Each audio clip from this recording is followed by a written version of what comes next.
हाँ तो नमस्कार बच्चों। आज मैं एक नई समस्या के साथ उपस्थित हूँ। मैं चंद्रप्री, मेरा चैनल है चंद्रप्री कॉमर्स एजुकेशन और आप सब्सक्राइब कर सकते हैं। आज मैं आपको जर्नल बताऊंगा। बहुत अच्छा सवाल है। सबसे पहले 1 अप्रैल को व्यापार प्रारंभ किया है तो कुछ नगद रुपए से प्रारंभ किया, कुछ माल भी है उसके व्यापारी के पास और फर्नीचर भी है पहले से मौजूद। इन 3 चीजों से व्यापार शुरू किया गया है, रोकड़, माल और फर्नीचर।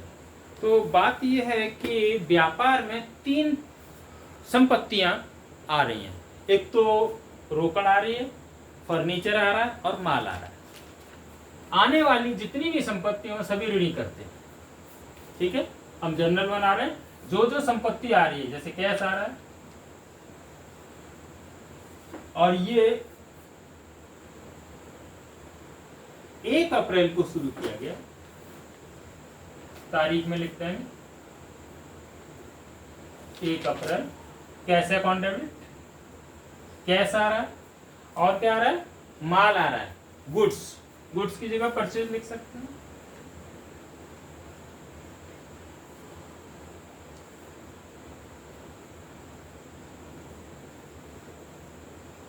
गुड्स, ये भी डेबिट, और गुड्स परचेज और फर्नीचर।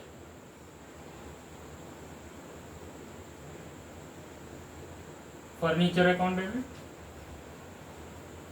कैश आना है 70,000, फर्नीचर आ रहा है 5,000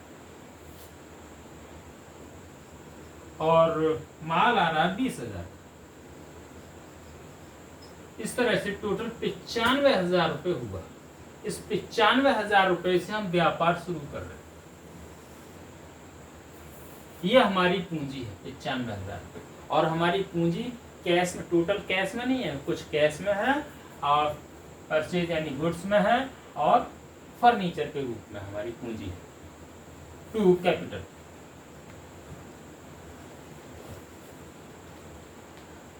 कैपिटल यानी देने वाले को धनी करते हैं। ध्यान रखना, देने वाला यहाँ व्यापारी स्वयं है जो अपने नाम का यूज नहीं करता, अपने नाम के जगह वो कैपिटल इस्तेमाल करता है। इसीलिए कैपिटल को हम व्यक्तिगत खाते की श्रेणी में रखते हैं, personal account for business started.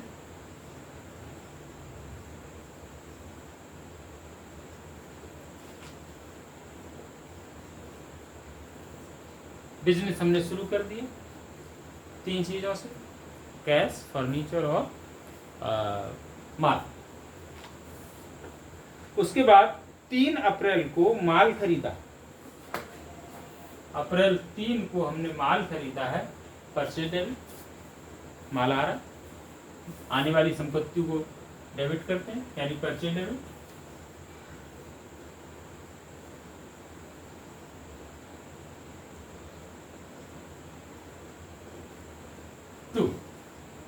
Purchase कितना माल खरीदा हमने, 30,000 रुपए का नगद खरीदा और 25,000 रुपए का मेघराज से उधार खरीदा। तो कुल मिलाकर के इस 3 अप्रैल में 55,000 रुपए का माल खरीदा हमने। इसमें से नगद खरीदा, रोकड़ जा रही है, जो नगद खरीदा उसके लिए रोकड़ जा रही है। जाने वाली संपत्ति को हम धनी कराएंगे यानी कैश को धनी कराएंगे, टू कैश अकाउंट। 30,000 रुपए कैश जा रहा है और 25,000 रुपए का हमने एक प्रकार से उधार माल खरीदा है मेघराज से। उसके लिए purchase debit to Meghraj. Meghraj से 25,000 रुपए का माल खरीदा। तो मेघराज यहां देने वाला है, उसको धनी करेंगे, टू मेघराज।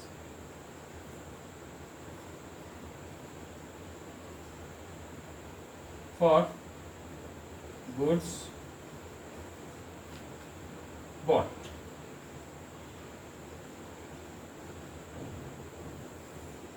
कुछ माल नगद खरीदा और कुछ उधार खरीदा।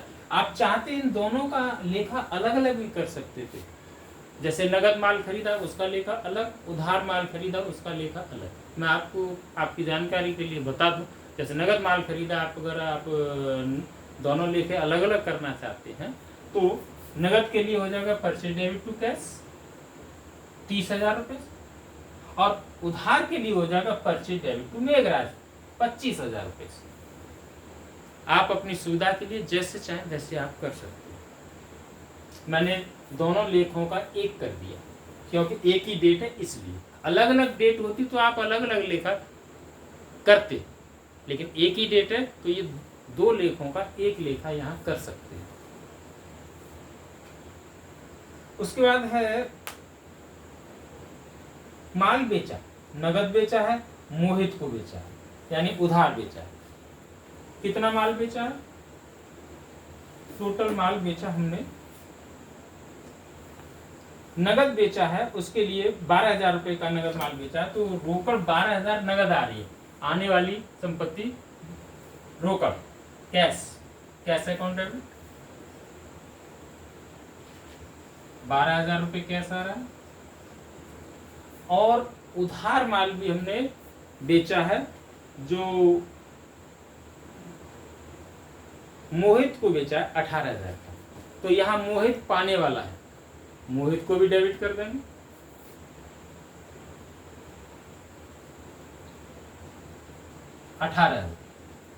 इस तरह से कुल माल हमने 30,000 रुपए का बेचा to sales for goods sold.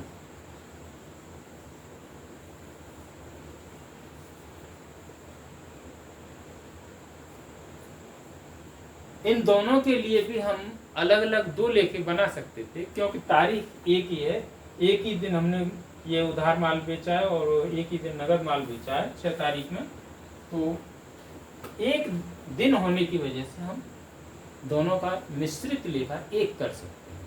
अगर अलग अलग करते तो आपकी सहूलियत के लिए मैं आपको बता दूं क्या लेखा करते। नगद के लिए करते cash account debit to sales, और उधार के लिए करते मोहित डेबिट टू सेल्स। नगद के लिए cash account debit to sales 12,000 रुपए से, और उधार के लिए 18,000 रुपए से लेखा करते मोहित डेबिट टू सेल्स। आपको जैसी सुविधा लगे वैसा आप कर सकते हैं। आप चाहें तो दोनों को अलग अलग कर सकते हैं, आप चाहें तो दोनों को एक भी कर सकते हैं जैसे मैंने किया। आगे है मोहित को किराया दिया 2,000 रुपये और मजदूरी दी 600 रुपये।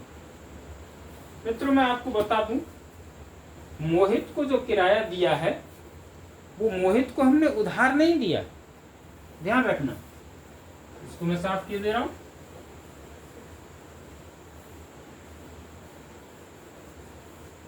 मोहित को जो हमने किराया जो भी दिया है वो हमने उसको लोन के रूप में नहीं दिया, उसको उधार नहीं दिया।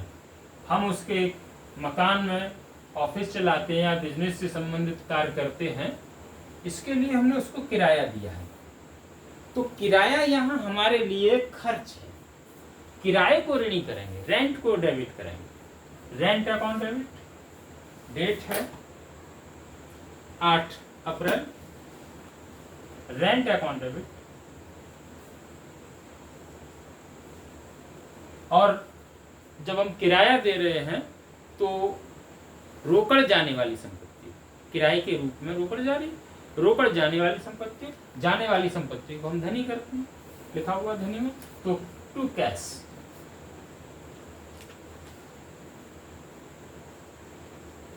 फॉर रेंट पेड, किराया चुकाया, किराया है हमारा 2,000 रुपये।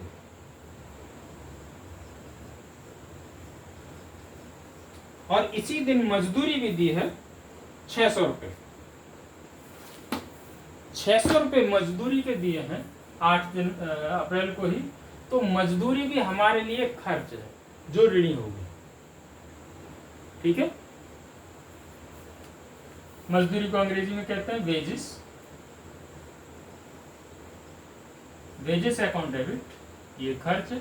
और रोकड़ जाने वाली संपत्ति है, मजदूरी हम किसी को चुकाएंगे तो रोकड़ जाएगी, सीधी सी बात है। तो रोकड़ जाने वाली संपत्ति है, जाने वाली संपत्ति को धनी कराएंगे, क्रेडिट टू कैश अकाउंट। यह है 600 रुपये फॉर वेजेस पेड, मजदूरी चुकाई। बच्चों मैं आपको बता दूं, अगर दोनों लेखों का एक लेखा अगर करना चाहें तो क्या होता। यहां मैंने 2 लेखे कर दिए दोनों के लिए अलग अलग। आप चाहते तो इसको एक लेखा भी बना सकते थे, तारीख एक ही है तो एक लेखा भी बना सकते थे।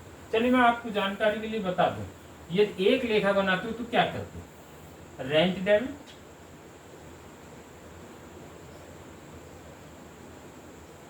वेजेस डेबिट,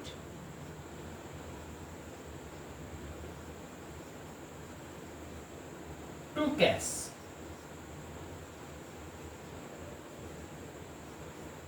रेंट के लिए हमने चुकाया 2000 रुपये,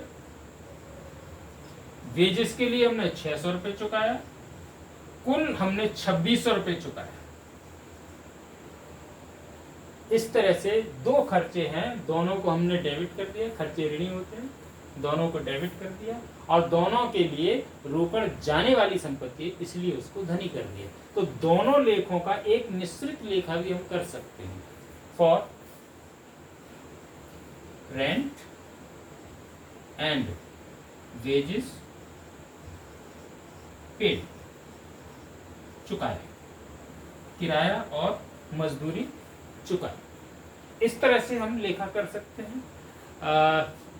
बच्चों आपके समझ में आया होगा, और समझ में आया है तो मेरे इस चैनल को सब्सक्राइब और लाइक अवश्य करें। धन्यवाद।